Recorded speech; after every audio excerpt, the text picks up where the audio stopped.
जागतिक आरोग्य संघटनेनं नुकतेच भारतीय बनावटीच्या 4 कफ सिरपच्या वापरासंदर्भात अलर्ट जारी केलाय।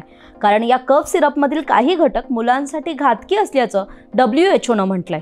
या कफ सिरपच्या वापरामुळेच पश्चिम आफ्रिकेतील देश असलेल्या गांबियामध्ये 66 मुलांचा मृत्यू झालाय। आता WHO नं तातडीने वापरास बंदी घातलेले 4 कफ सिरप कोणते? तर पहिलं म्हणजे प्रोमेथाझिन ओरल सोल्युशन, दुसरं कोफेक्झमिलिन बेबी कफ सिरप, मॅकॉफ बेबी कफ सिरप आणि मॅग्रिप एनकोल्ड सिरप। हे 4ही कफ सिरप हरियाणातील मेडन फार्मास्युटिकल लिमिटेड या कंपनीनं बनवलेले आहेत। या कफ सिरपमध्ये डायथिलिन ग्लायकॉल आणि इथिलिन ग्लायकोल हे मोठ्या प्रमाणात वापरण्यात आले। हे दोन्ही घटक मानवांसाठी विषारी आहेत आणि घातकी ठरू शकतात असंही जागतिक आरोग्य संघटनेनं आपल्या अहवालात म्हटलंय। त्यामुळे अमेरिका, ऑस्ट्रेलिया आणि युरोपियन देशांमध्ये या दोन्ही घटकांच्या वापरावर बंदी आहे।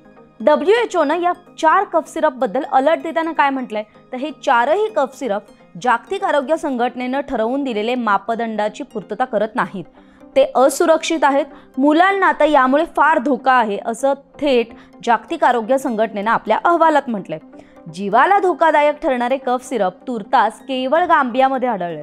अवैध पद्धतीनं ही उत्पादनं अन्य देशांमध्ये विक्रीसाठी पाठवण्यात आल्याची शक्यता नाकारता येत नाही। म्हणूनच सर्वांनी सतर्क रहा असा इशारा सुद्धा जागतिक आरोग्य संघटनेनं म्हणजेच WHO दिलाय।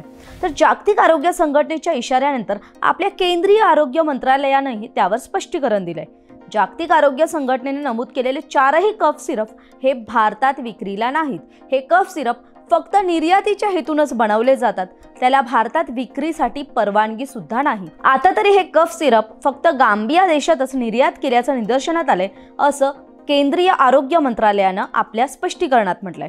त्यामुळे कोविड प्रतिबंधित लशीचा जगाला पुरवठा करून नाव कमावलेल्या भारताची या कफ सिरपमुळे नाचक्की तर झाली नाही ना, हाच सवाल आहे। तरी आपणही आपल्या मुलांना औषध देताना तत्पर राहा, औषधांविषयी डॉक्टरांकडून जरूर माहिती घ्या आणि सतर्क रहा।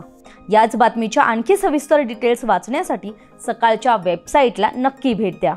धन्यवाद। महाराष्ट्रातील सर्व बातम्यांचे विश्वासार्ह व्यासपीठ